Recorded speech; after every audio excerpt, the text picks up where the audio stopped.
The cathedral held its breath. 300 guests sat in gilded pews, draped in silk and judgment. Crystal chandeliers scattered light across marble floors as whispers slithered through the sacred space like poison. At the altar he waited. Andrea Vulpini, billionaire, alleged cripple, the most feared name whispered across Europe's underworld, reduced, in their eyes, to a man who couldn't stand for his own wedding. His wheelchair gleamed black against the white altar cloth. His tailored suit cost more than most guests' homes. And his hands, those hands marked with Italian script across every knuckle, rested motionless on the armrests. "Poverino," someone murmured. "Poor thing." Soft laughter rippled through the back rows. Then the doors opened. She appeared. Renata Valli walked forward in ivory lace, chin raised, eyes fixed on the man everyone pitied. Each step silenced another whisper. Each breath carried her closer to a fate no one understood. Not even her. Andrea's expression remained unreadable. His dark eyes tracked her movement with the patience of a predator who had already won. But something flickered beneath the stillness. Something that made the candles seem to dim. Something that whispered, "Nothing here is what it seems." Sometimes the most dangerous man in the room is the one everyone underestimates. Sometimes love begins in the space between mockery and truth. And sometimes, the ones who laugh first cry hardest in the end. Please like, share, and subscribe. 6 weeks earlier. The rain hadn't stopped for 3 days. Renata stood at her father's hospital window, watching Rome drown. Behind her, machines beeped their mechanical prayers. Her father's breathing rattled like wind through dead leaves. "The debt collectors came again," her mother whispered from the corner. "They said we have 2 weeks. 2 weeks. Renata pressed her palm against the cold glass. 2 weeks to find 400,000 euros. 2 weeks to save her father's treatment. 2 weeks before everything collapsed. There might be a way. She turned. Her uncle Marco stood in the doorway, his coat dripping onto linoleum. His face carried the expression of a man about to suggest something unforgivable. "What way?" He stepped inside, closed the door. "The Vulpini family needs something. Something only our bloodline can provide." Renata's stomach tightened. Everyone knew the Vulpini name. Legitimate businesses spanning 3 continents. Whispered connections to powers that operated outside the law. And at the center of it all, Andrea Vulpini, the reclusive heir who'd survived an assassination attempt 5 years ago. The attempt that had left him paralyzed. What could they possibly need from us? Marco's eyes flickered to her father's unconscious form. A wife. Later that night, the cafe was empty except for shadows. Renata sat across from a man she'd never met. His name was Lorenzo, Andrea's right hand, his voice, his public face. Everything Andrea apparently could no longer be. "Let me be clear," Lorenzo said, stirring espresso he wouldn't drink. "This is a strategic arrangement. The Vulpini family requires an alliance with bloodlines connected to the old Sicilian families. Your grandmother was a Ferrante. That makes you valuable. I'm a person, not a commodity. In our world, Signorina, the distinction is often irrelevant." Renata's hands trembled beneath the table. She pressed them against her thighs until the shaking stopped. "What exactly would be required of me?" Lorenzo slid a folder across the table. Inside, medical bills marked paid, future treatment plans, a deed to her parents' home transferred free of debt. "You marry Andrea Vulpini. You remain his wife for a minimum of 3 years. You appear publicly as his devoted partner. In exchange, your family's debts vanish. Your father receives the best care in Europe.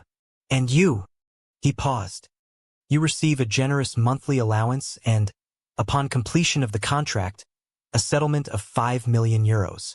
5 million. Enough to disappear. Enough to start over. Enough to save everyone she loved. And the personal expectations?" Lorenzo's expression didn't change. "Andrea is a private man. He has no interest in forcing intimacy. Your role is primarily public. Appearances, events, the projection of a united front." He leaned back. He is not cruel, Signorina. He is simply practical. Renata stared at the folder, at her father's name on those medical bills. When would this happen? 6 weeks. The wedding will be held at the Vulpini Estate Cathedral. 300 guests. Full traditional ceremony. Lorenzo stood, buttoning his jacket. You have 48 hours to decide. He left her alone with the weight of impossible choices. 2 days later, she said yes. Her mother wept. Her father, in a rare moment of consciousness, squeezed her hand with what little strength remained. You don't have to do this, Tesoro. Yes, Renata whispered. I do. She signed the contract in a sunlit office that smelled of old money and older secrets. Lorenzo witnessed. A lawyer notarized. And somewhere in a mansion on the outskirts of Rome, a man she'd never met became her future. She wouldn't see Andrea until the wedding day. That was part of the arrangement. Wedding day morning. The dress arrived at dawn. Renata stood before the mirror in the bridal suite, surrounded by strangers who fussed with lace and whispered behind manicured hands. They were Andrea's people. Stylists, attendants, women whose job was to transform her into something worthy of a Vulpini bride. None of them looked her in the eye. Such a shame, one murmured, adjusting the train. A girl this beautiful, wasted on. Basta! A sharp voice cut through. An older woman, severe, elegant, clearly in charge, silenced the room with a look. She is to be the lady of this house. You will speak of her with respect. The others fell silent. The older woman approached Renata, her dark eyes assessing. I am Donna Lucia. I managed this household for Andrea's mother. Now I manage it for him. She adjusted a pearl at Renata's throat. You are nervous. I've never met him. Few have. Truly met him, I mean. Lucia's weathered hands smoothed the lace at Renata's shoulders. They see the chair. They see the silence. They think they understand. Her voice dropped. They understand nothing. Renata's pulse quickened. What should I understand? Lucia stepped back, her expression unreadable. That you are not marrying a victim, child. You are marrying a volcano that has learned to sleep. Before Renata could respond, the doors opened. It was time. The cathedral ceremony. 300 guests packed the Vulpini Cathedral. Politicians, business leaders, faces Renata recognized from newspapers and whispered scandals. They sat in ascending rows of judgment, draped in designer clothes and barely concealed contempt. The music began. Renata walked alone. No father to give her away, he was too weak. No family by her side, they weren't invited. Just her, the endless aisle, and the man waiting at its end. The whispers started immediately. Can you believe she's actually doing this? Desperate. Obvious. Pathetic. He can't even stand to greet her. How humiliating. Gold digger. Watch. She'll have his money and be gone within a year. Renata kept walking. The altar approached. And then she saw him. The first glimpse. Andrea Vulpini sat in a wheelchair of polished black steel. His suit was midnight charcoal, tailored so precisely it looked painted onto his frame. Dark hair swept back from a face that belonged on Renaissance paintings. Sharp jaw, aquiline nose, eyes the color of aged whiskey. And his hands. Dio, his hands. Italian script crawled across every knuckle. Honor. Sang. Silenzio. Mort. Honor. Blood. Silence. Death. The ink disappeared beneath his cuffs, promising more beneath the surface. More secrets. More history. More danger. He didn't move as she approached. He simply watched. His stillness was absolute. Predatory. The kind of calm that preceded storms. Renata reached the altar. She looked down at him. He looked up at her. And something passed between them that the guests couldn't see. A current electric and undeniable. Recognition without reason. Connection without context. Benvenuta, Signora Vulpini, he said quietly. Welcome. His voice was low, controlled. A blade wrapped in velvet. Behind them, someone laughed. Andrea's jaw tightened almost imperceptibly. His tattooed knuckles flexed against the wheelchair arm. but his eyes never left hers. The ceremony. The priest spoke of unity, of sacred bonds, of promises before God. Renata barely heard him. She was too aware of Andrea's presence. The subtle scent of sandalwood and something darker. The way his gaze tracked her every breath. The complete absence of pity or apology in his expression. He wasn't embarrassed by the chair. He wasn't ashamed of his condition. He simply existed, unapologetically, as if the wheelchair were a throne rather than a prison. Do you, Andrea Salvatore Vulpini, take this woman? I do. No hesitation. No inflection. Just certainty. The priest turned to Renata. And do you, Renata Maria Valli, take this man? She looked at him, at the ink on his hands, at the power coiled beneath his stillness. I do. The rings were exchanged. His fingers were warm against hers. Strong. Steady. The Italian script on his knuckles brushed her skin as he slid the band into place. You may kiss the bride. The cathedral held its breath. Andrea reached up. His palm cupped her jaw with terrifying gentleness. He drew her down toward him slowly, giving her time to pull away. She didn't. The kiss was brief, soft, almost chaste, but something burned beneath it. Promise, possession, warning. When he released her, his thumb traced her lower lip. Mia Mogli, he murmured. My wife. The guests erupted in polite applause, but their eyes told a different story. The Vulpini estate evening. The reception hall dripped with opulence. Crystal chandeliers, gold-leafed ceilings, a string quartet playing Vivaldi, while servers glided between marble columns carrying champagne worth more than Renata's childhood home. She sat beside Andrea at the head table, acutely aware of every eye upon them. They're staring, she murmured. They always stare. His voice remained low, conversational. It's why we give them something to see. His hand moved beneath the table, found hers, interlaced their fingers. The gesture looked romantic, felt like strategy. Smile, he said. The Marchetti family is watching. They've been looking for weakness since my accident. Renata smiled. Her cheeks ached with the falseness of it. The first challenge. The first guest approached during the main course. Senator Johnny Marchetti. Silver-haired, impeccably dressed, with the smile of a shark who'd spotted blood. Andrea, amico mio. He clasped Andrea's shoulder with exaggerated warmth. Such a beautiful bride. However did you convince her? The insult was barely veiled. Renata's spine stiffened, but Andrea simply smiled. Some men must chase, Senator. Others need only wait. His tattooed hand remained visible on the armrest. The ink seemed to darken in the candlelight. Honor, sang. Silenzio. Mort. Marchetti's smile faltered. Yes, well. He turned to Renata, his gaze traveling down her form with unconcealed assessment. If you ever tire of waiting, my door is always open. The silence that followed was absolute. Andrea's expression didn't change. His posture didn't shift. But something in the air thickened. Something that made Marchetti take an unconscious step backward. Senator. Andrea's voice dropped to barely a whisper. You have exactly 3 seconds to apologize to my wife. After that, I'll have Lorenzo escort you out. After that.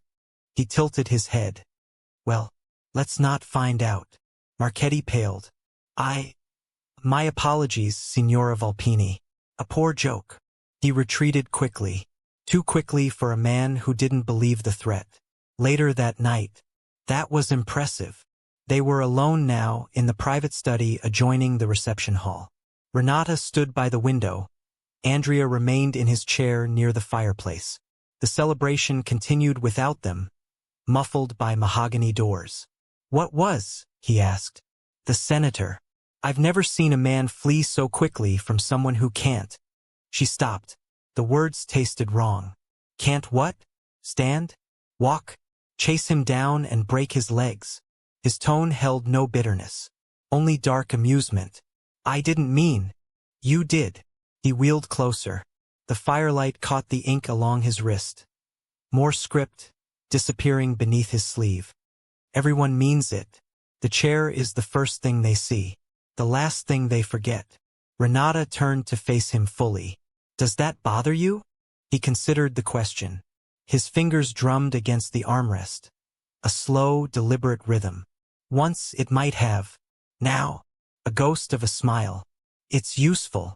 Useful how? But he didn't answer. Instead, he changed subjects with the precision of a blade changing targets. You were brave today, walking through that crowd, ignoring their whispers. His eyes held hers. Most would have faltered. I don't have the luxury of faltering. No. Something shifted in his expression. Softened, almost. I suppose you don't. He gestured toward a door she hadn't noticed. Your chambers are through there. Connected to mine but private. You'll find everything you need. He paused. We'll maintain appearances in public. What happens in private is your choice. Renata swallowed. And the contract? The 3 years. Still binding. Unless. His jaw tightened. Unless you wish to leave. Now, before this becomes more complicated. She studied him. The ink. The stillness. The volcano sleeping beneath civility. Why would it become complicated? His laugh was low. Humorless. Because it always does, Cara. It always does. He wheeled toward the door. Good night, Signora Vulpini. Sleep well. He left her alone with questions she didn't know how to ask. Week 1. Marriage to Andrea Vulpini was an exercise in contradictions. He was visible and invisible, present and absent. Every morning, Renata found fresh flowers in her chambers. Deep red roses with thorns still attached. No card. No explanation. Just silent acknowledgement. He never ate breakfast with her. Never appeared before noon. But his presence saturated the estate like expensive cologne. Impossible to ignore, difficult to define. She began to watch him. The study afternoon. She found him in the library 3 days after the wedding. He was positioned before floor-to-ceiling windows, reading financial reports with the focus of a surgeon. His wheelchair angled toward the light. His shirt sleeves were rolled to his elbows, revealing more ink. A crest across his inner forearm, Latin words she couldn't decipher. Then why the chair? Why maintain the illusion? His smile turned cold. Because a crippled man is pitted. A crippled man is underestimated. A crippled man can rebuild his empire in plain sight while his enemies assume he's defeated. You're staring. His voice didn't rise. He didn't look up. I'm curious. About. Everything. Now he looked. His gaze was sharp. Assessing. That could be dangerous, Cara. Curiosity killed many things besides cats. Renata stepped closer. The guests at our wedding feared you. Genuinely feared you. A man in a wheelchair. Why? His fingers stilled on the page. Because fear isn't about what someone can do. It's about what they've proven they'll do. And what have you proven? The silence stretched. His tattooed hand turned over slowly. Palm up. The ink there was different, not words but numbers. Dates. Too many to count. You'll learn eventually, he said quietly. Whether you want to or not. He returned to his reading. Dismissed. But Renata didn't miss the way his jaw clenched after she left. The first appearance, week 2. They attended the opera together. La Scala Milan, private box. Every powerful family in northern Italy present. Renata wore black silk. Andrea wore his usual midnight suit. Lorenzo accompanied them as always, a silent shadow. The stares began immediately. Look at her, someone whispered, playing nursemaid to a cripple. Renata's hands fisted in her lap. Beside her, Andrea's expression remained serene. His tattooed knuckles were visible against the velvet armrest. Silenzio. Silence. The opera began. Midway through the second act, a man approached their box. Young. Arrogant. Clearly drunk. Signora Vulpini. He executed an exaggerated bow. Such a shame to see beauty wasted on ruin. If you ever want a man who can actually show you the world. He didn't finish. Lorenzo materialized from shadow, one hand on the man's shoulder. The grip looked casual. The man's face suggested otherwise. My apologies, Lorenzo murmured. But this box is private. The man was escorted out.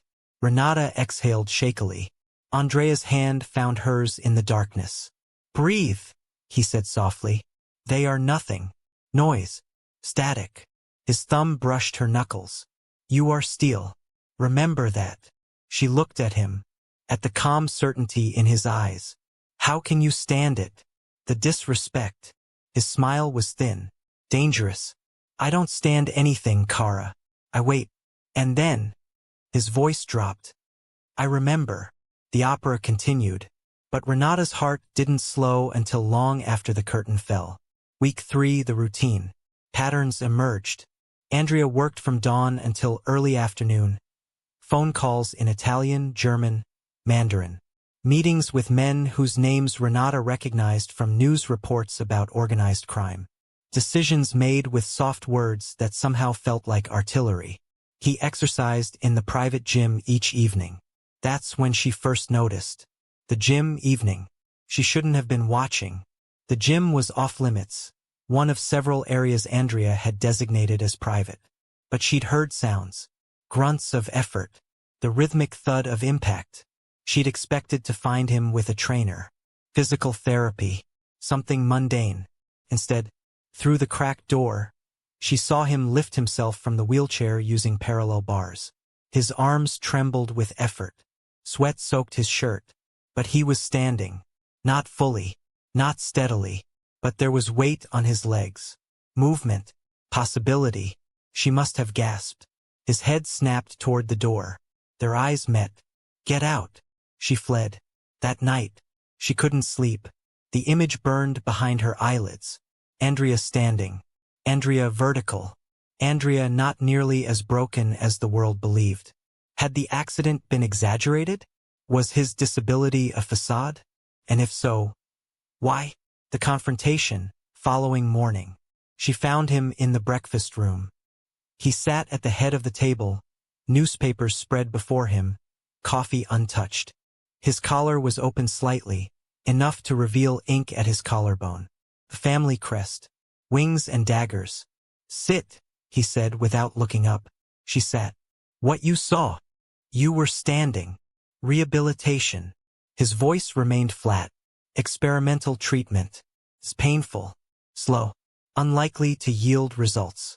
You're lying. Now he looked. His gaze was ice. Be very careful, Kara. The words came soft as silk. Very careful what you accuse your husband of. Renata's heart hammered. But she didn't look away. I know what I saw. You weren't struggling. You were practicing. That wasn't therapy, it was training. The silence that followed could have crushed diamonds. Then, impossibly, he smiled. Donna Lucia was right about you. He folded his newspaper carefully. You are far more observant than you appear. What does that mean? He leaned back, his tattooed hands laced over his stomach. It means, wife, that you've stumbled onto something dangerous. And now we must decide what to do about it. Fear crept up her spine. Are you threatening me? Never. His voice softened, became almost tender. But others might, if they knew what you know. And what do I know? He studied her for a long moment. Then he did something unexpected. He told her the truth. The revelation. 5 years ago, my father was murdered. The words hung in the morning light. He was shot in our home by men who were supposed to be allies. The Marchetti family. The Countess, others. They'd formed a coalition, decided the Vulpini empire was worth more divided than whole. He paused. His jaw worked. I survived. Barely. The bullets damaged my spine. The doctors said I'd never walk again. But you can. Partially. His gaze held hers. It took 3 years and 17 surgeries. Experimental procedures no one knows about. I can stand. I can walk short distances. With effort, I can run. Renata's mind raced. You've been planning something. Something big. I've been planning everything, Kara. His eyes glittered. Every alliance. Every marriage. Every debt collected and favor called. The chair isn't my prison. It's my armor. And when I finally stand... He didn't finish. He didn't need to. Why tell me this? Renata whispered. Because you saw. Because you're intelligent enough to be dangerous. And because... He hesitated. Something vulnerable flickered across his features.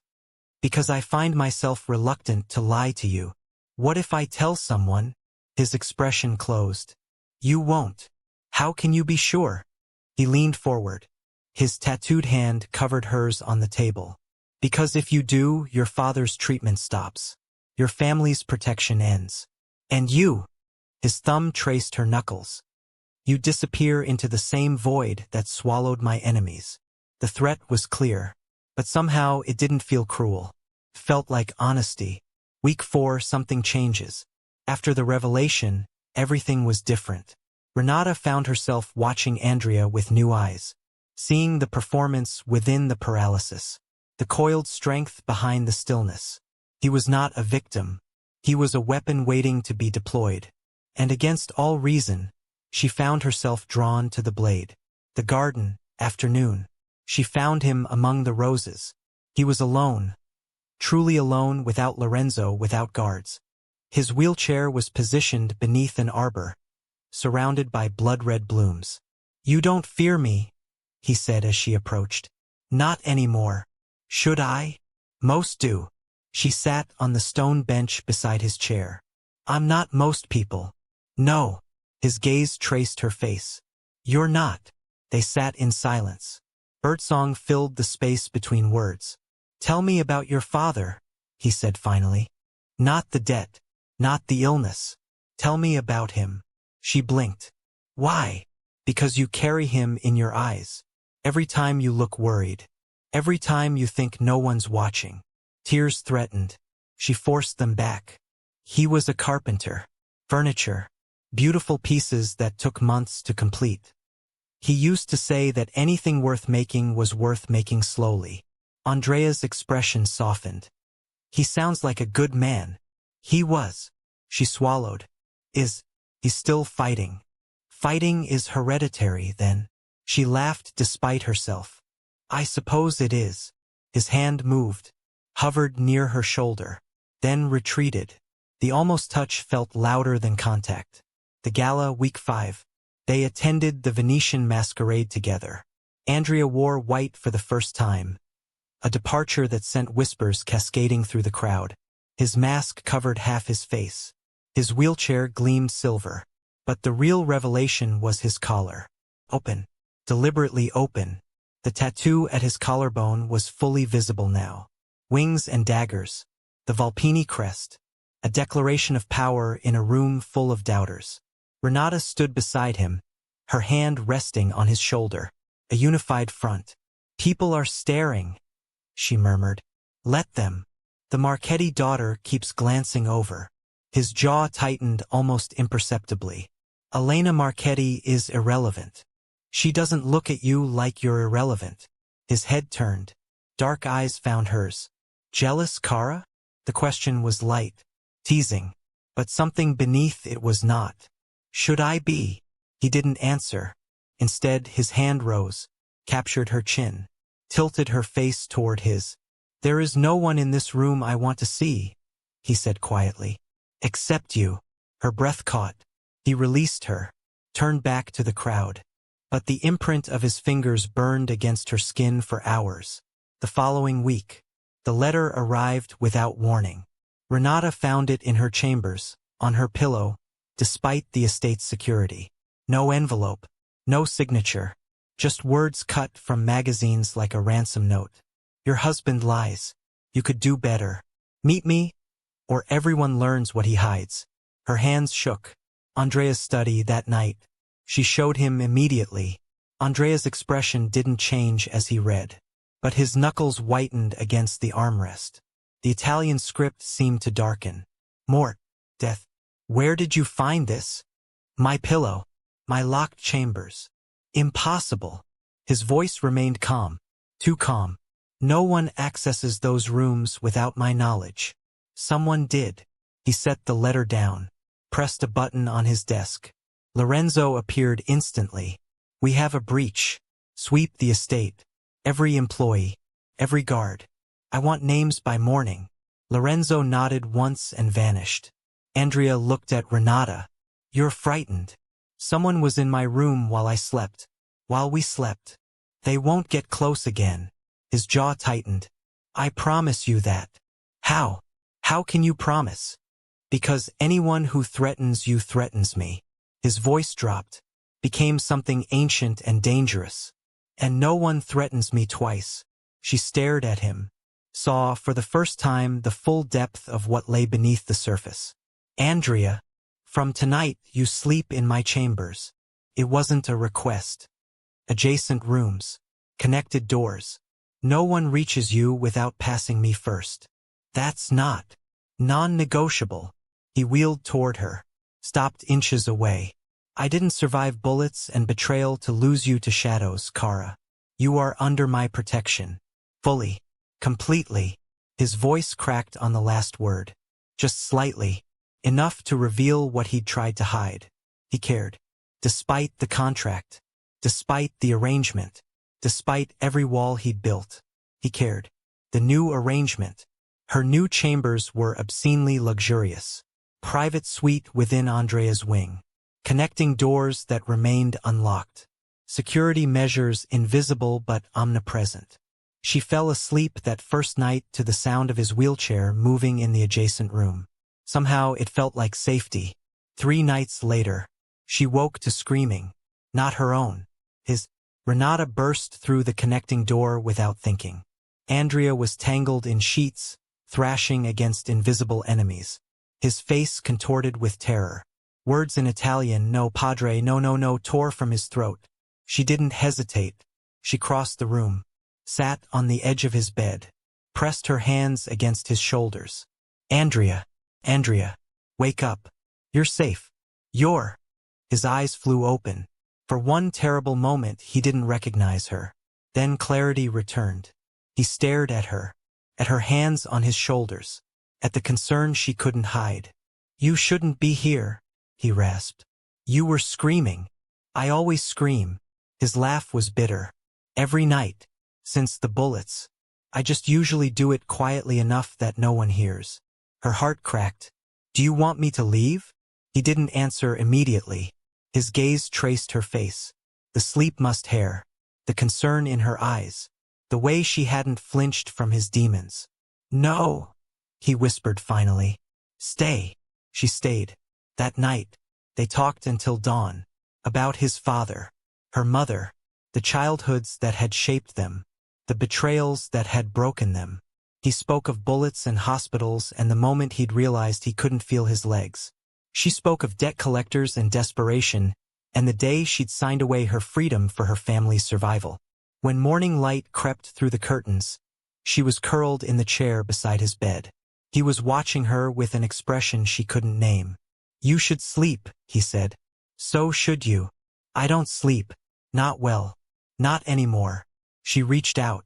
Her fingers brushed his tattooed knuckles. Then we won't sleep together. His breath caught. The double meaning hung in the air, but neither of them acknowledged it. Not yet. The charity ball, week 6. The breach investigation yielded nothing. Lorenzo's searches found no traitor, no infiltrator, no explanation. The letter remained a mystery, a threat with no face. Andrea responded by increasing security, and by keeping Renata closer than ever. The event. The charity ball was held at the Marchetti estate. Renata understood the politics.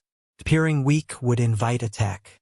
So she wore emerald silk and diamonds Andrea had presented that morning. She smiled until her face ached. She played the devoted wife with expert precision. But halfway through the evening, something shifted. A man approached her at the refreshment table.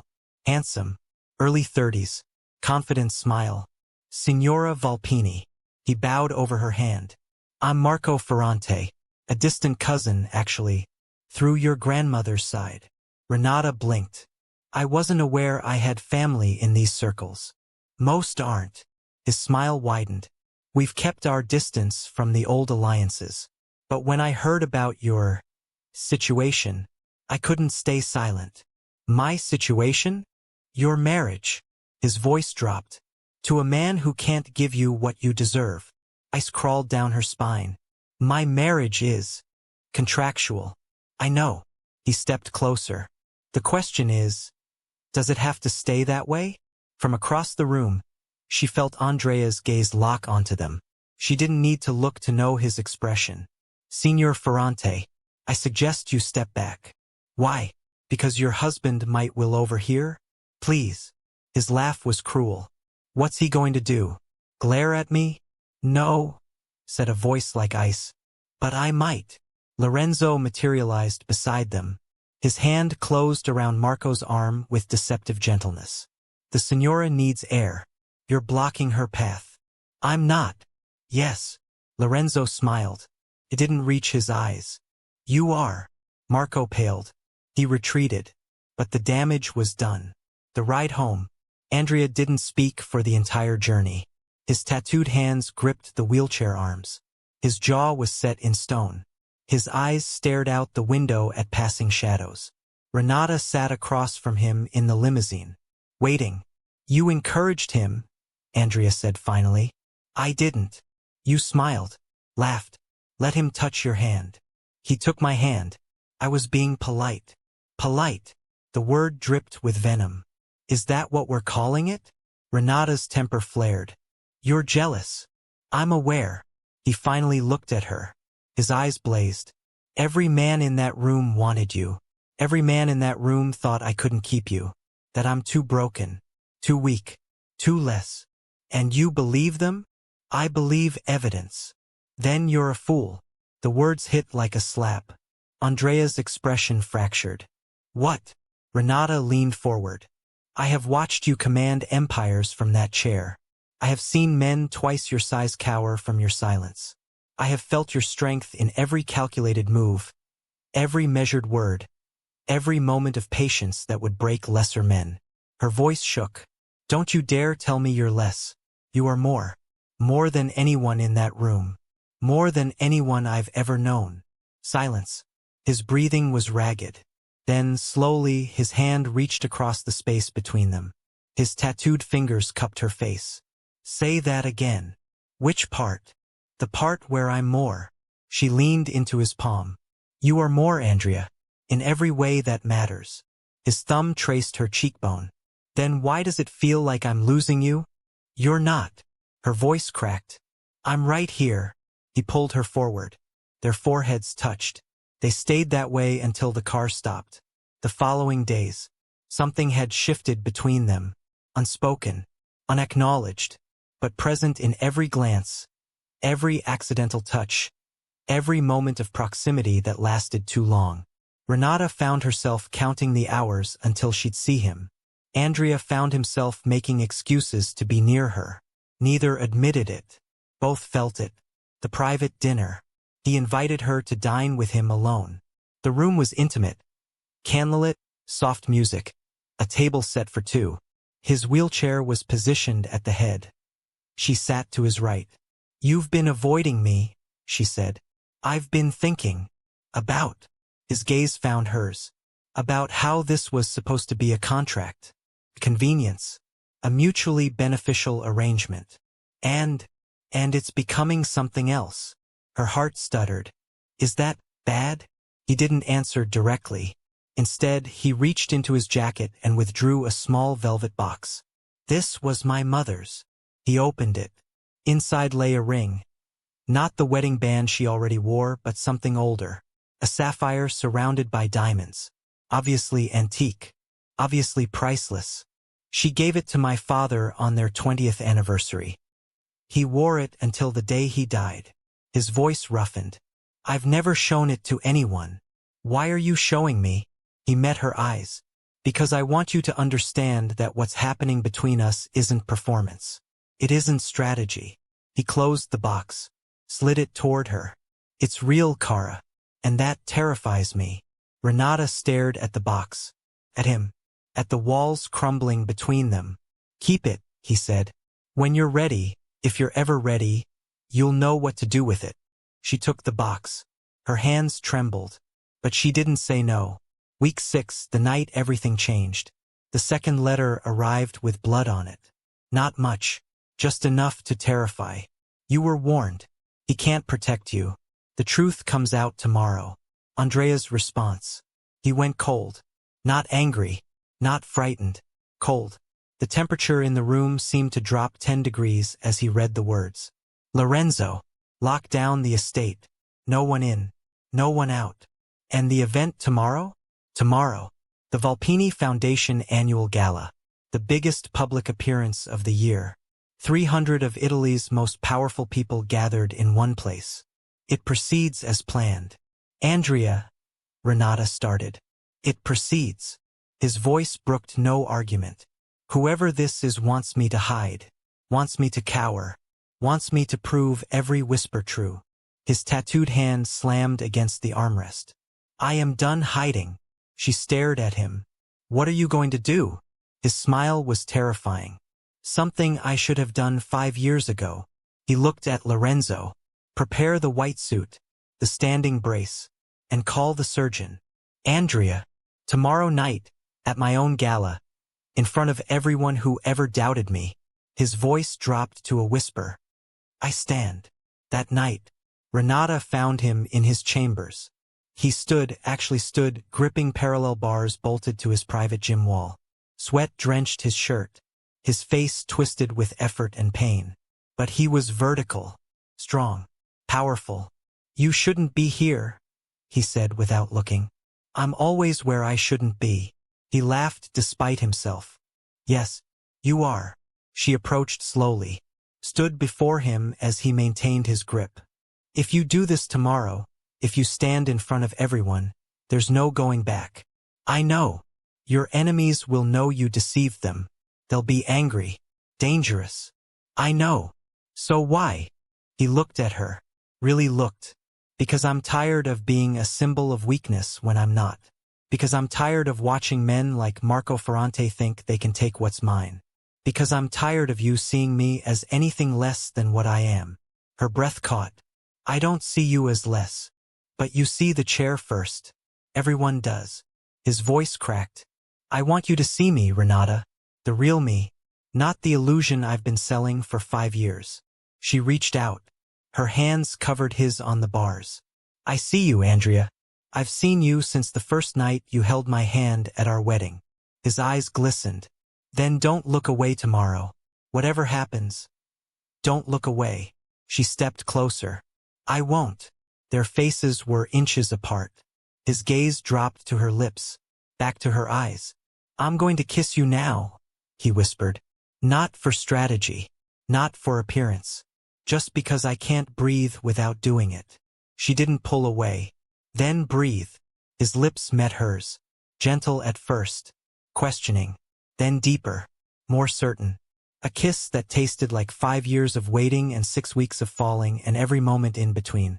When they parted, both were trembling. Tomorrow, he said hoarsely. Everything changes. She touched his face. I know. The night of the revelation. The Vulpini estate blazed with light. Guests arrived in waves, senators and CEOs, old money and new influence. They sipped champagne and whispered about the crippled host they'd come to pity. None of them knew what was coming. The grand entrance. Renata descended the staircase alone. She wore crimson, a deliberate choice. The color of blood. The color of power. The sapphire ring hung on a chain at her throat, resting against her heartbeat. At the bottom of the stairs, she waited. The orchestra paused. 300 heads turned. And Andrea Vulpini appeared in the archway. In his wheelchair. For now. He wore white again. Unmarked, pristine. A canvas that highlighted every dark mark of ink visible above his collar. The family crest. The Italian script. The story of his survival written on his skin. He wheeled forward with deliberate slowness. The crowd parted. Whispers resumed. Still in that chair. Poor thing. 5 years and nothing's changed. Andrea stopped at the center of the ballroom. He looked at Renata. She nodded once. And then, the stand. He placed his hands on the armrests. The room fell silent. Slowly, impossibly, he pushed himself up. His legs straightened. His spine aligned. His full height emerged, 6 feet 2 inches of coiled power finally unleashed. He stood. The gasps were deafening. Dio mio. He's standing. It's not possible. Andrea's voice cut through the chaos. 5 years ago, I was shot by men I trusted. They left me for dead. They told the world I would never walk again. His gaze swept the room, landing on the Marchetti delegation. The Countess. Every family that had circled like vultures. They were wrong. He took a step forward. Another. His movements were careful but certain. His tattooed hands hung loose at his sides. I have spent 5 years rebuilding. 5 years planning. 5 years allowing you all to believe I was broken. His smile was sharp as a blade. I am not broken. I have never been broken. And anyone who threatens what is mine. His eyes found Renata. Will learn exactly what I'm capable of. The room was silent, frozen. Then Senator Marchetti stepped forward. His face was pale, furious, terrified. This is impossible. This is a trick. You can't. I can. Andrea's voice dropped. And I have. The question now, Senator, is what you're going to do about it. Marchetti's hand moved toward his jacket. The threat revealed. It happened fast. Marchetti drew a gun, hidden, impossible in such a secure event. Screams erupted. But Andrea didn't flinch. His hand closed around Marchetti's wrist before the gun could rise. A twist. A crack. The weapon clattered to the floor. You sent the letters, Andrea said calmly. You tried to destabilize my marriage. My home. My wife. She deserves better than a corpse playing at power. Andrea's fist connected with Marchetti's jaw. The senator dropped. Guards swarmed. But Andrea only had eyes for Renata. She stood frozen at the base of the stairs. Face pale. Eyes wide. He crossed to her. Took her hand. Pressed his lips to her knuckles.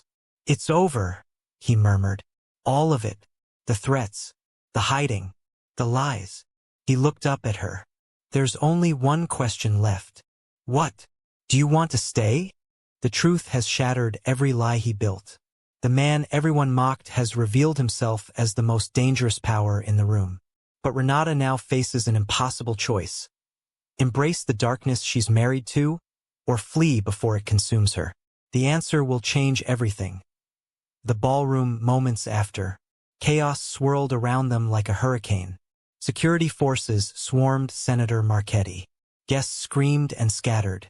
Camera phones flashed despite the pandemonium. The pristine gala had transformed into a crime scene in seconds. But Andrea saw none of it. He saw only her. Renata stood frozen, her crimson gown pooling around her feet like spilled wine.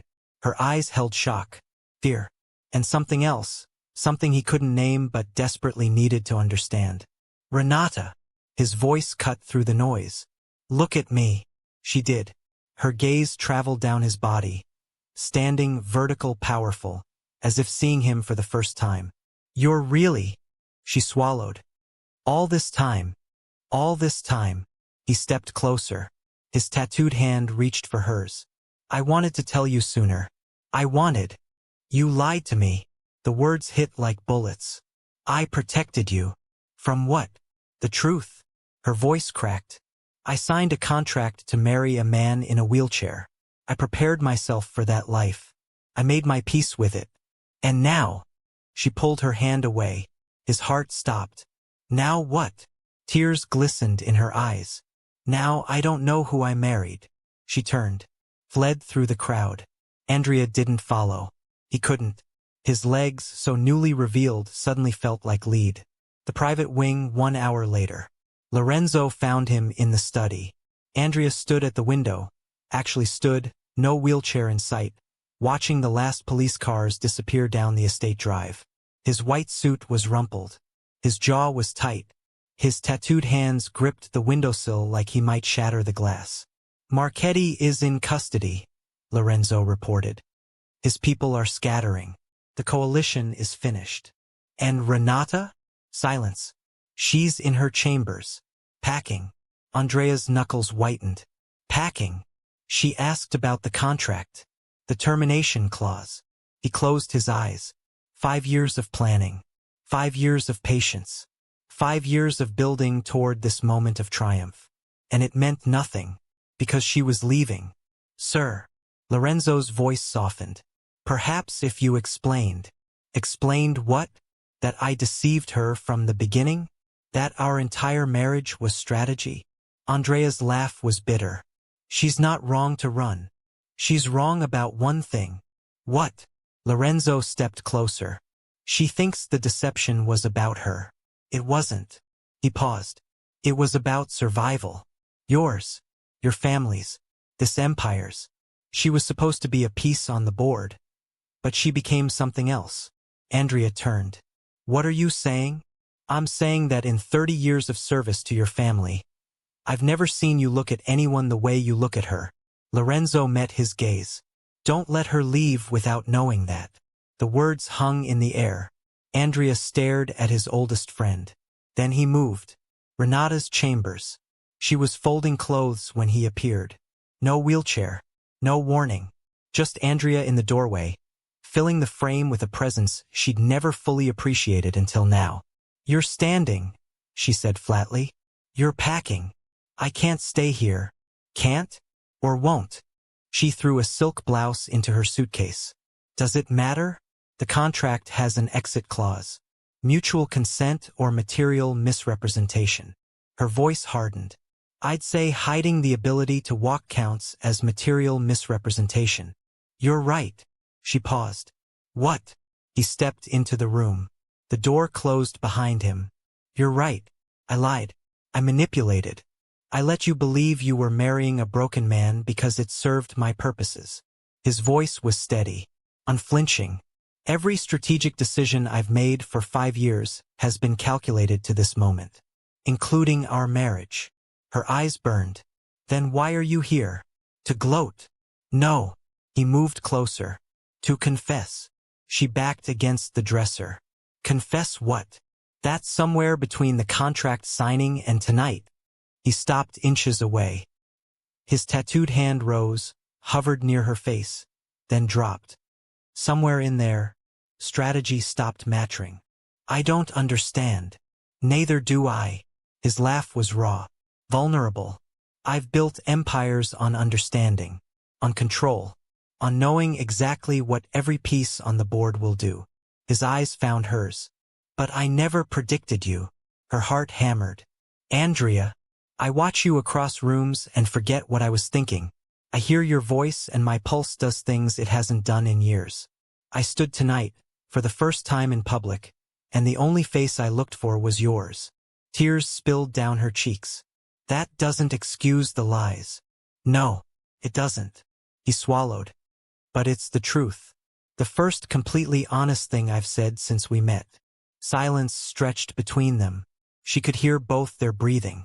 Finally, she spoke. Why did you really marry me? Not the alliance. Not the bloodline. The real reason. His jaw tightened. Because when I saw your photograph before we ever met, something in your eyes reminded me of what I used to be. Before the bullets. Before the chair. Before I became this. He gestured at himself. This weapon. What did you used to be? Human. His voice cracked. I used to be human, Renata, and I wanted to feel that again. She stared at him, at the tattoos marking his skin, at the vulnerability beneath the power. Do you? She whispered. Feel human? His hand rose again. This time he touched her face. Only when I'm with you. The silence between words. She didn't pull away. His thumb traced the tear track on her cheek. His touch was impossibly gentle. The same hands that had just broken a senator's wrist now trembling against her skin. I should hate you, she whispered. You should. I should take the settlement and disappear. You could. I should never forgive the deception. No. His voice dropped. You shouldn't. She searched his eyes. Then why can't I make myself leave? He didn't answer. He didn't need to. The answer was in the electricity between them. The gravitational pull that had existed since their first glimpse at the altar. The connection neither of them had planned or wanted but couldn't seem to escape. One chance, she said finally. His breath caught. What? One chance. To prove that what you said is true. That this isn't strategy. Her chin lifted. One chance to show me the real Andrea Vulpini. Not the crippled billionaire. Not the Mafia mastermind, but the man underneath all of it. Hope flickered in his eyes. A dangerous, devastating hope. And if I fail? Then I walk away forever. Contract void. Settlement paid. No contact. He studied her for a long moment. Then he nodded. One chance. He stepped back, offered his hand. Starting now. She looked at his tattooed knuckles, at the words inked across his skin. Honor. Sang. Silenzio. Mort. Honor. Blood. Silence. Death. But there was space between the words. Space for something new. She took his hand. Day 1. He showed her the wheelchair room. A chamber she'd never seen. Deep in the estate's private wing. Walls lined with medical equipment. Parallel bars. Rehabilitation machines. The physical evidence of 5 years of secret recovery. I trained here every night, he said quietly. After everyone else slept. 3 hours minimum. Sometimes 6. She touched the worn handles of the parallel bars. The pain must have been unbearable. He leaned against the wall. His shirt sleeves were rolled up, revealing the full extent of ink along his forearms. Dates, names, symbols she was only beginning to understand. The surgeons said the nerve damage was too severe. That walking was impossible. But you did it anyway. I did it because it was impossible.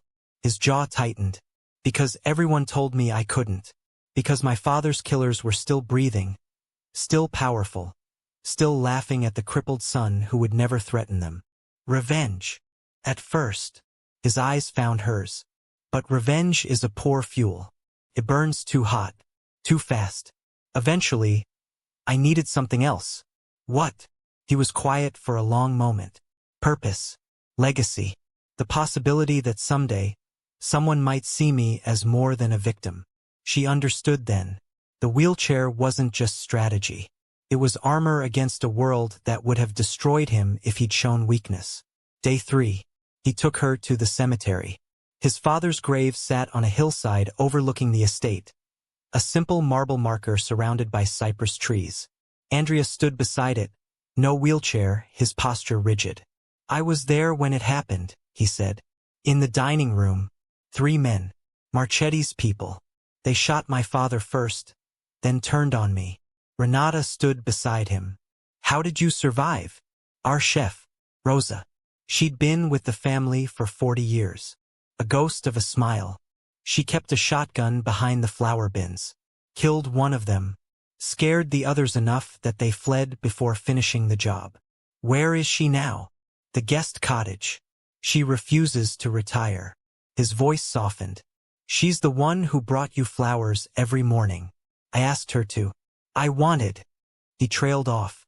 Wanted what? To make you feel welcome. Even when I couldn't show you myself. She looked at the grave. At the name carved in marble. Salvatore Vulpini. Beloved father. 1952 to 2019. He would have liked you, Andrea said quietly. He always said I needed someone who wasn't afraid to argue with me. I'm not afraid. I know. He turned to face her. That's why I kept choosing you. Even when the strategy didn't require it. Even when walking away would have been smarter. Why? His tattooed hand reached for hers. Because cowardice is hereditary, Renata, and so is courage. He interlaced their fingers. You have more courage than anyone I've ever met. And I wanted to be near it. To remember what it felt like. She squeezed his hand. They stood in silence until the sun began to set. Day 7. He asked her to dance. No gala. No audience. Just the 2 of them in the estate's private ballroom. A single violin playing from somewhere unseen. I don't know if I can, he admitted. Standing is one thing. Moving gracefully is. Then we'll be ungraceful together. She took his hands, placed one on her waist, and they began. It was clumsy at first. He stumbled. She caught him. He overcompensated. She adjusted. But slowly, impossibly, they found a rhythm. His body remembered what his legs had forgotten. And somewhere between the music and the movement, The last wall between them crumbled. Renata! She looked up. His eyes were darker than she'd ever seen them. I need to tell you something. What? His forehead touched hers. I love you. The words hung in the air like cathedral bells. I know I have no right to say it. I know this started as manipulation. I know you have every reason to doubt me. His voice shook. But it's true. It's been true for weeks. Maybe longer. Maybe since the moment you walked down that aisle and didn't look away. She couldn't breathe. Couldn't think. Could only feel. Andrea, you don't have to say it back. You don't have to feel it. I just needed you to know. She kissed him. Not gentle. Not questioning. A kiss that demanded and surrendered simultaneously. A kiss that said everything words couldn't capture. When they parted, both were trembling. I love you too, she whispered. God help me. I love you too. His arms tightened around her. The violin played on. And for the first time in 5 years, Andrea Vulpini felt whole. 2 weeks later, they should have known peace wouldn't last. The Marchetti coalition was shattered, but its remnants were desperate, and desperate men did desperate things. The first warning came at breakfast. A single photograph slipped under the dining room door. Renata and Andrea at the cemetery, his hand in hers, both of them vulnerable, unguarded. The message was clear. We're still watching. The emergency meeting. Lorenzo gathered the security team within the hour. The photograph was taken from the Eastern Ridge, he reported. Long-range lens. Professional equipment. Andrea sat at the head of the table. No wheelchair now, but his expression carried the same deadly stillness. Marchetti is in custody. Who else? The Countess have gone quiet. The Bertali family claims neutrality. Lorenzo paused. But there's a new player. Someone funding the remnants. Someone we haven't identified. Find them. We're trying, sir. But they're good. Very good. Andrea's tattooed hand flexed against the table. Double the perimeter security. No one leaves without escort. His gaze found Renata across the room. Especially her. She met his eyes. Neither looked away. That night. You're worried. They were in his chambers. Their chambers now, though neither had formally acknowledged the shift. Renata sat on the bed's edge while Andrea stood at the window, watching the guards patrol the grounds. Worried is too small a word. Then what? He turned. The moonlight caught the ink at his collarbone. Wings and daggers. The family crest. I've spent 5 years preparing for war. I know every move. Every counter. Every contingency. His jaw tightened. But I've never had something worth protecting. Not like this. She rose, crossed to him. I'm not fragile. I know. I won't break because someone takes photographs. I know that too. His hands cupped her face. But the thought of losing you, the possibility of it, makes me want to burn the entire world down just to keep you safe. That's not protection. That's obsession. Yes. He didn't flinch. It is. She should have been frightened. Instead, she felt understood. Then be obsessed, she whispered. But don't shut me out. Don't try to protect me by keeping me ignorant. His eyes searched hers. What are you asking? I'm asking to be your partner, not your prisoner. She held his gaze. I married a billionaire mafia boss, Andrea. I knew what I was signing up for, even before I knew the full truth. He stared at her. Then slowly he smiled. You're terrifying. I learned from the best. He kissed her forehead. Tomorrow we meet with Lorenzo. You'll hear everything, see everything, know everything. And tonight, his eyes darkened. Tonight, his hands slid from her face to her waist, drew her closer. Tonight I want to hold you, just hold you, and pretend the world outside doesn't exist. She melted into him. Then hold me. He did. 3 days later, they found the traitor. Not among the guards. Not in the security team. Not anywhere Andrea had thought to look. Donna Lucia, the woman who had managed the household for 30 years. Who had welcomed Renata with cryptic warmth. Who had spoken of Andrea as a volcano waiting to wake. She'd been reporting to the Countess since the day of the shooting. The confrontation. Andrea sat in the interrogation room. Actually sat in a chair, not a wheelchair. The distinction felt significant now. Lucia sat across from him, her weathered face betraying nothing. Why? She was silent for a long moment. Because they promised to spare you. What? The night your father died. The Countess contacted me before the attack. Said if I kept them informed of his movements, they'd ensure you survived. Her voice cracked. You were like a son to me, Andrea. I couldn't watch you die too. He stared at her. The woman who had raised him after his mother passed. The woman who had brought flowers to his new wife. The woman who had betrayed everything.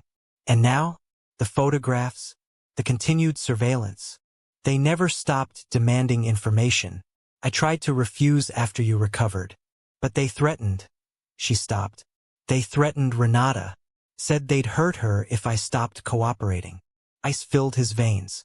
They threatened my wife. I thought I could protect her by staying close. By controlling what information reached them. Tears streamed down Lucia's face. I never meant for any of this. I loved your father. I love you. Andrea said nothing. He rose, walked to the door. You'll be relocated to the northern estate. Comfortable, isolated, safe. His voice was flat. But I never want to see your face again. Andrea. Basta. He left, and something inside him calcified into diamond-hard resolve. That afternoon, Renata found him in the garden. Among the roses, where they'd first spoken honestly. His back was to her. His shoulders shook. I heard. He didn't turn. She was family. The closest thing I had left after my mother. Renata approached, wrapped her arms around him from behind. I'm sorry. Don't be. His voice hardened. This is what I am. What my world is. Betrayal and blood and people who smile while they plan your destruction. That's not all you are. He turned in her arms. His eyes were red-rimmed. How can you still look at me like that? After everything. Like what? Like I'm worth saving. She touched his face. Traced the ink at his jaw, words she couldn't read but somehow understood. Because you are. She held his gaze. We both are. He crumbled. Buried his face in her shoulder. And for the first time since his father's death, Andrea Vulpini wept.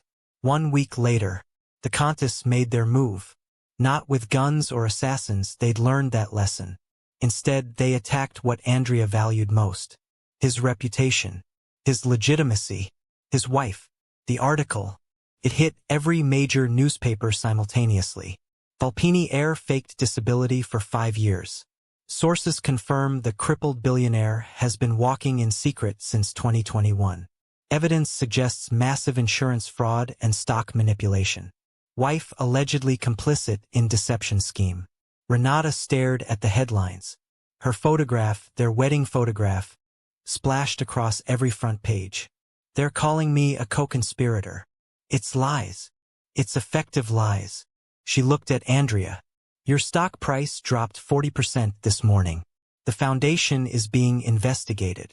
Your legitimate businesses are distancing themselves. I know. What are we going to do? He was quiet for a long moment. Then he smiled. It was the smile that preceded earthquakes. We're going to give them exactly what they want. Which is a target. He rose. Me. The plan. He called a press conference for the following day. No lawyers. No PR team. Just Andrea Vulpini standing before 100 journalists.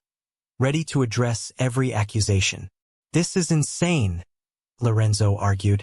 You'll be torn apart. I'll be honest. Andrea's voice was calm. For the first time publicly, I'll tell the complete truth. About the attack. About my recovery. About why I hid my ability to walk. And the insurance fraud allegations? Never happened. Every policy was disclosed properly. The Countess are counting on no one checking the paperwork. Lorenzo hesitated. And Signora Vulpini? Andrea looked at Renata. She stands beside me. If she's willing. Renata met his gaze. I'm willing. The attacks will be vicious. They'll call you a gold digger. An opportunist. Worse. They've called me worse since our wedding day. She stepped closer. At least now, I know who I'm standing with. His hand found hers. Squeezed. Then we faced them together. The press conference. The room was packed. Every major outlet. Every hostile face. Every camera lens aimed at the man who'd fooled the world. Andrea stood at the podium. No wheelchair. No armor. Just himself. And beside him, her hand in his, stood Renata. 5 years ago, I was shot 3 times in my family home. The room fell silent. The assassins were sent by business rivals who wanted my father's empire. They succeeded in killing him. They almost succeeded in killing me. He paused. Let the words settle. The doctors said I would never walk again.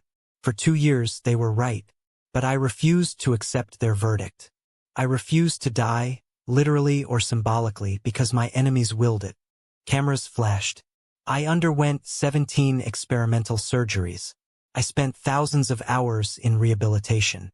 And eventually, through medicine and stubbornness and rage, I regained the ability to walk. Then why hide it? Someone shouted. Andrea's smile was thin. Because a man in a wheelchair is pitted, underestimated, dismissed. And I needed my enemies to dismiss me while I rebuilt everything they tried to destroy. So you admit to deception? I admit to survival. His voice hardened. I admit to protecting what remained of my family. I admit to ensuring that the people who murdered my father would never feel safe again. And the fraud allegations? Fabricated. Every insurance policy, every financial disclosure, every document has been submitted to investigators this morning. You'll find nothing because there's nothing to find. He looked directly at the camera. The Conti family manufactured this story to destroy me. They failed before. They'll fail again. A reporter thrust forward. What about your wife? Was she part of the deception? Andrea's arm slid around Renata's waist. My wife knew nothing until recently. She entered this marriage believing exactly what the world believed, that I was confined to a wheelchair permanently. His voice softened. She stayed anyway. She chose me anyway. That tells you everything you need to know about her character. Renata lifted her chin. I have a statement as well. The room shifted. All eyes locked on her. When I agreed to marry Andrea Vulpini, I thought I was making a strategic decision, a sacrifice for my family. Her voice was steady. I was wrong. She looked at him. I didn't marry a cripple or a billionaire or a mafia boss. I married a man. A complicated, brilliant, infuriating man who has shown me more honesty in the past 2 months than most people show in a lifetime. She turned back to the cameras. You can call me a gold digger, an opportunist, whatever makes you feel better about your assumptions. Her eyes flashed. But I will not apologize for loving my husband, and I will not be intimidated by people who hide behind newspaper headlines. Silence. Then, impossibly, applause. It started small, a single journalist in the back. Then another. Then a wave that swept through the room. Not everyone, but enough. Enough to matter. 3 weeks later, the investigation cleared Andrea of all charges. The Contis evidence was exposed as fabricated. Their sources were traced back to criminal networks. And when the authorities finally followed the money, they found everything. Bank records, communications, photographs of the Conti patriarch meeting with the men who'd killed Salvatore Vulpini. The arrests happened at dawn. The morning after, Renata woke to sunshine and silence. Andrea's side of the bed was empty, but a note rested on his pillow. Garden. Come when you're ready. She dressed quickly. Found him among the roses. He was standing, always standing now, with his back to the house. His shirt sleeves were rolled up. The morning light caught every line of ink along his forearms. It's over, he said without turning. The Contis are finished. Marchetti's people have scattered. Lorenzo says the coalition is permanently dismantled. She approached, stood beside him. How do you feel? He was quiet for a long moment. Empty. He turned to face her. For 5 years, revenge was my purpose, my fuel. And now you need something new. Yes. His eyes held hers. I have a suggestion. What? He reached into his pocket, withdrew a small velvet box. Her breath caught. You already gave me this. I gave you my mother's ring. Asked you to keep it until you were ready. He opened the box. The sapphire gleamed in the morning light. I'm asking you now, Renata. Not as part of a contract. Not as strategy. Not as anything except a man who loves you. He lowered himself to one knee. The man who had hidden his ability to kneel. The man who had pretended weakness to survive. Kneeling before her now because he chose to. Marry me again. Tears streamed down her face. We're already married. Not really.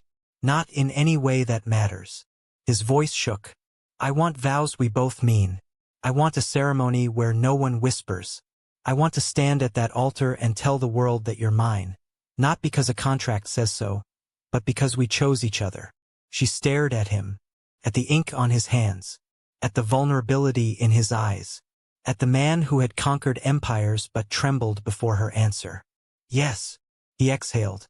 Yes. She knelt before him, took his face in her hands. Yes, Andrea. 1,000 times yes.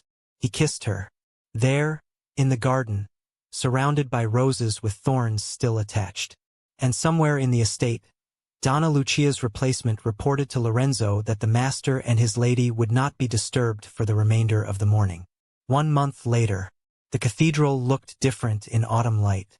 Golden leaves carpeted the entrance. Sunlight streamed through stained glass. And this time, no one whispered. The ceremony. 50 guests. Family. True friends. People who had proven their loyalty through fire. Renata walked down the aisle on her father's arm. He was weaker now. Cancer had taken its toll despite the treatments, but he'd insisted. Had dragged himself from the hospital bed for this moment.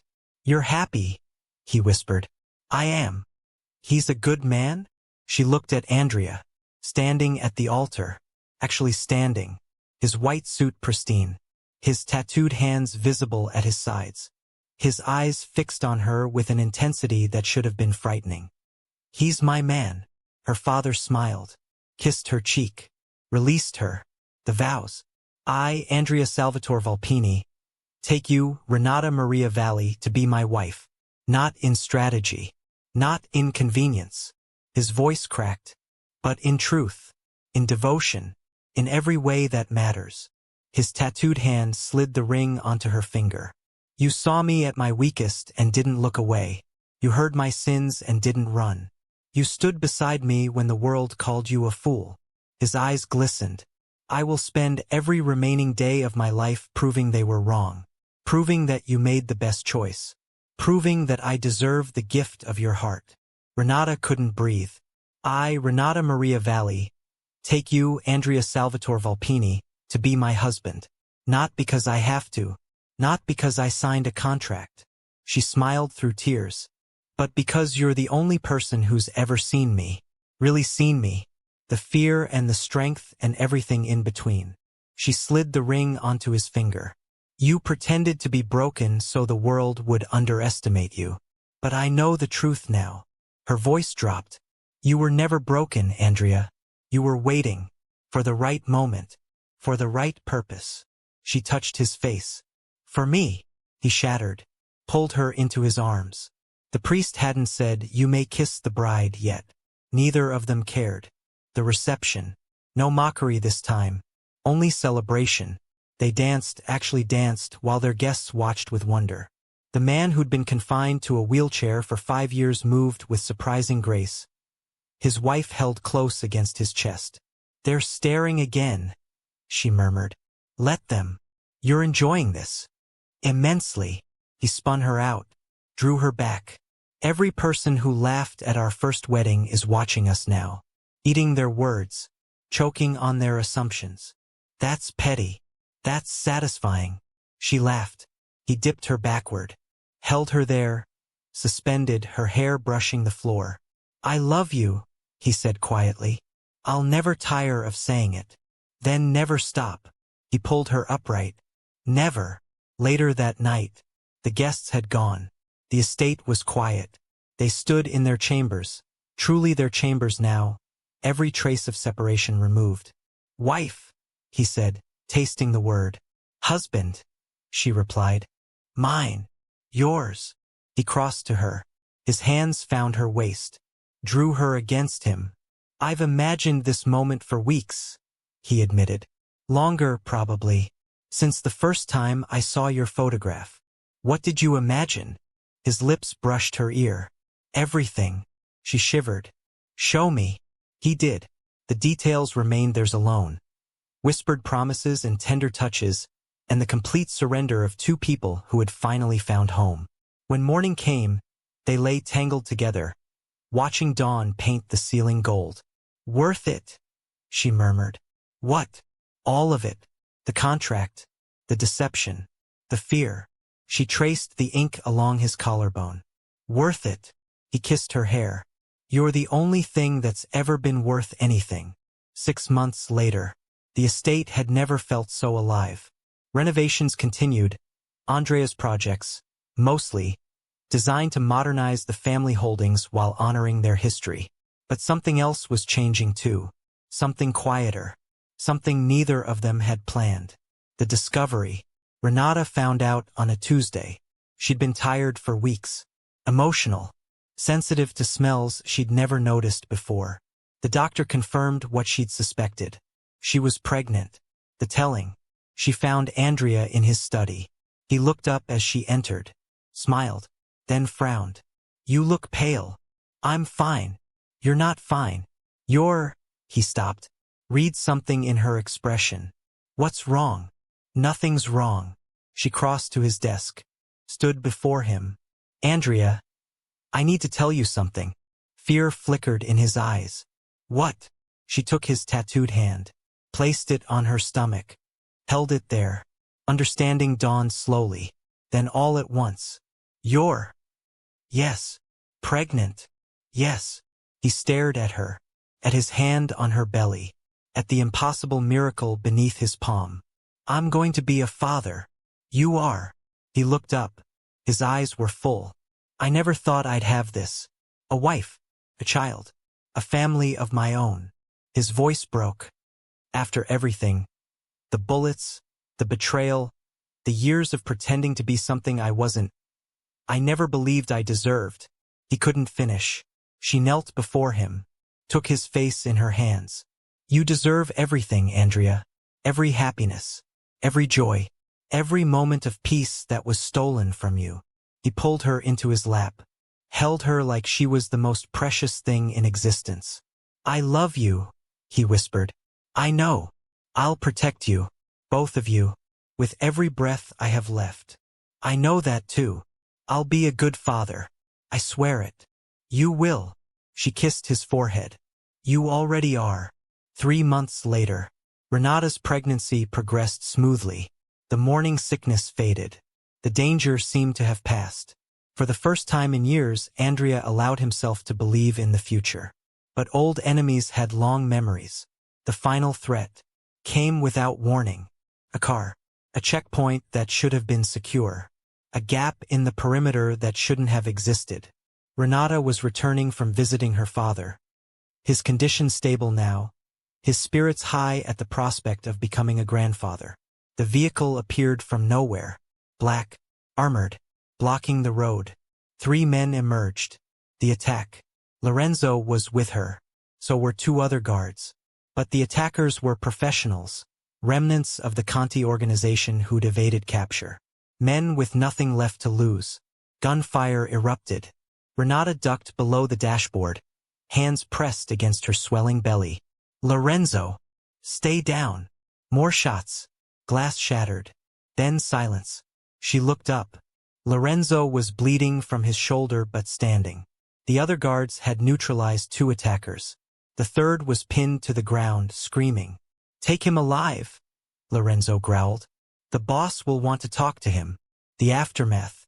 Andrea met them at the estate gates.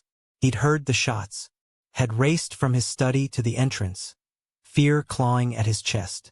When the car appeared, battered, bullet-scarred, but intact, he nearly collapsed with relief. Renata emerged shakily. He ran to her. Actually ran. "Are you hurt?" The baby? Dio, tell me. We're fine. Her voice trembled but held. Lorenzo protected us. We're fine. He pulled her against his chest, held her so tightly she could barely breathe. I'll kill them, he whispered. Every last one of them. I'll burn their world to ashes. Andrea, she pulled back, met his eyes. I'm safe. We're safe. Focus on that. He stared at her, at the strength in her gaze, at the steel that had always lived beneath her surface. How are you so calm? Because I married a volcano, she said quietly. And I learned that the most powerful eruptions begin in silence. That night, the surviving attacker talked. Lorenzo's methods were efficient. The information flowed quickly. The Conti remnants had pooled resources for one final strike. Not against Andrea, that had proven impossible, but against what Andrea loved most. His wife, his child, his heart, the decision. Andrea stood in the interrogation room. The attacker was bound to a chair, bleeding, broken. Who paid you? Doesn't matter. They're already dead. Explain. The man laughed. A wet, desperate sound. You think you're the only one who plays the long game? The Contis, the Marchettis, everyone who came for you, they were pawns. All of us were pawns. Andrea's blood ran cold. Who's the player? Someone you'll never find. Someone who... He convulsed. Foam appeared at his mouth. Poison hidden in a tooth. A final precaution. Within seconds, he was dead. The unknown enemy. Andrea stared at the corpse. Lorenzo stood beside him. There's someone else, Andrea said quietly. Someone above the Contis. Above all of them. We'll find them. We'd better. His jaw tightened. Because until we do, she's never safe. They're never safe. He looked at his tattooed hands, at the words inked into his skin. Honor. Sang. Silenzio. Mort. Honor. Blood. Silence. Death. Tear their world apart, he said quietly. Leave nothing standing. Nothing hidden. I want to know who's pulling the strings, and I want them destroyed. Yes, sir. Lorenzo left. Andrea remained, staring at the body of a man who died rather than betray his master. Whatever was coming next, it would be worse than anything they'd faced before. 5 months later, the threat remained unidentified, but Andrea had surrounded Renata with so many layers of protection that even the shadows felt safe. The estate had become a fortress. Every employee was vetted thrice. Every entrance was monitored by systems that didn't officially exist. Within those walls, life continued. And on a spring morning, as flowers bloomed in the garden where Andrea had first knelt before her, their son was born. The delivery. Andrea was there for every moment, holding her hand, counting her breaths, telling her she was the strongest person he'd ever known. When the baby's cry finally pierced the room, both of them wept. He's perfect, Renata whispered. The doctor placed the infant in her arms. Dark hair, dark eyes, tiny fingers that wrapped around Andrea's thumb. He looks like you, she said. He looks like us. Andrea stared at the child, at the life they'd created together, at the future that suddenly felt possible. Salvatore, he said quietly. Renata looked up. After your father? If you agree. She smiled. Salvatore Vulpini. She tested the name. It's perfect. Andrea leaned down, kissed his wife, then kissed his son's forehead. Welcome to the family, Piccolo. I promise you, no matter what comes, no matter who threatens us, you will never know fear. You will never know want. His voice hardened with absolute certainty. And you will never be alone. 1 year later, the mysterious enemy was found. It took Lorenzo's team 18 months, 4 continents, and resources that didn't appear on any official ledger. But eventually the threads converged. A single name, Elena Marchetti, the senator's daughter. The woman who had watched Andrea at the gala so long ago. The woman everyone had dismissed as irrelevant. She had been the puppet master all along. The confrontation. Andrea met her alone. Not for revenge, though he'd earned that right, but for answers. She waited in a safe house outside Milan, surrounded by guards who didn't know they were already neutralized, confident in her power, until he walked in. "You?" she breathed. "Me." He sat across from her. No wheelchair, no weapons, just himself. "Why?" Elena's laugh was brittle. "Because you were supposed to be mine." Her eyes burned. "Before the attack, before your father's death, our families had arranged a marriage. Did you know that?" Andrea's expression didn't change. "I suspected. I loved you." Her voice cracked. "And then they shot you and you became that. A broken thing in a chair. Useless. Pathetic. So you abandoned the arrangement." "My father abandoned it. I was given to someone else." Her jaw tightened. "But I never stopped watching you. Never stopped wanting you. And when you realized I could walk again, I realized you'd tricked everyone, including me." Her eyes glistened. "You let me believe you were destroyed while you rebuilt your empire in secret. You married that nobody while I was trapped in a loveless arrangement. So you tried to destroy my wife, my family, my life. I tried to wake you up." She leaned forward. "She doesn't deserve you, Andrea. She never did. I was supposed to be. You were supposed to be nothing." His voice cut like steel. "Our fathers made arrangements. That's all they were, arrangements. I never loved you. I never wanted you. And even if I had..." His eyes hardened. "The moment you threatened my wife, you became my enemy." "Andrea, this is over, Elena. Your resources are frozen. Your allies are scattered. Your father will die in prison. And you..." He stood. "You'll spend the rest of your life knowing that you lost. That I chose someone else. That your obsession destroyed you." He walked to the door. Paused. "Renata sends her regards." Elena screamed. The sound followed him out. 5 years later, the estate had grown. New wings for new additions. A second son, Marco, born 2 years after Salvatore. A daughter, Lucia, named for the woman who had betrayed them, because Andrea believed in redemption the following spring. 3 children. 1 wife. A love that had survived deception, danger, and demons. The anniversary. They returned to the garden. The same roses. The same arbor. The same spot where he'd knelt before her all those years ago. "You're nostalgic today," Renata observed. "I'm grateful today." He turned to face her. "Do you know what I think about when I look at our life now?" "What?" "That night at the altar. The first wedding. When everyone whispered and laughed and assumed you were making the worst mistake of your life." She smiled. "I remember. I wanted to stand so badly." His voice roughened. "I wanted to prove them wrong. I wanted to show you that I was worth choosing. And now..." He pulled her close. "Now I realize I didn't need to stand. You chose me anyway. You saw me anyway." His lips brushed her forehead. "That's worth more than any display of power." She wrapped her arms around him. "I love you, Andrea Vulpini. Every version of you. The man in the wheelchair. The man who stood. The man who kneels before me every night and tells me I'm the best thing that ever happened to him. Because you are. Flatterer. Truth-teller." She laughed. He kissed her. And in the distance, 3 children's voices echoed through the estate. Playing, arguing, living. 10 years after the wedding, the cathedral held its breath. But not with mockery.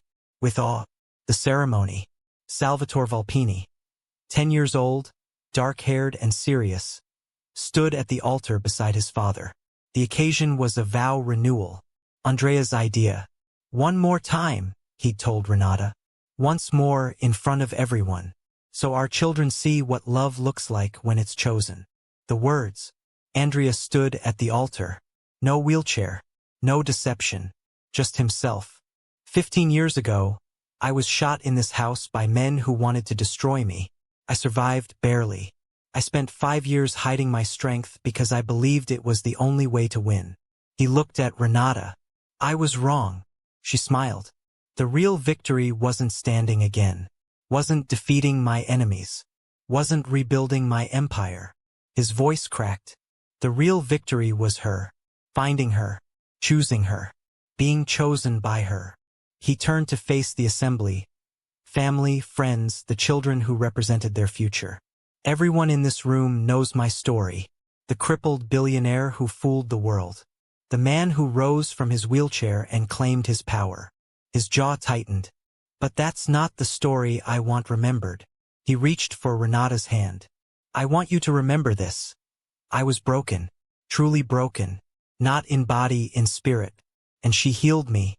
Not with medicine. Not with therapy. With presence. With patience. With a love I didn't deserve but she gave anyway. He looked into her eyes. You are my victory, Kara. My legacy.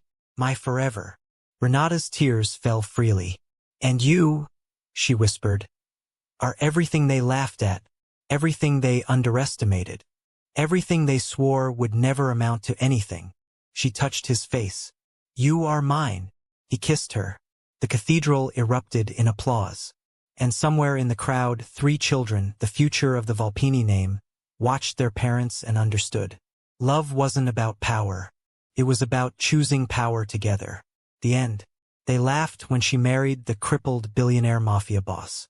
They stopped laughing when he stood. They fell silent when they saw what his love had built. And they never forgot the woman who saw him first, not as broken, but as becoming. If this story moved you, please like, share, and subscribe for more cinematic tales of dark romance, obsessive love, and the power that rises from the ashes of underestimation.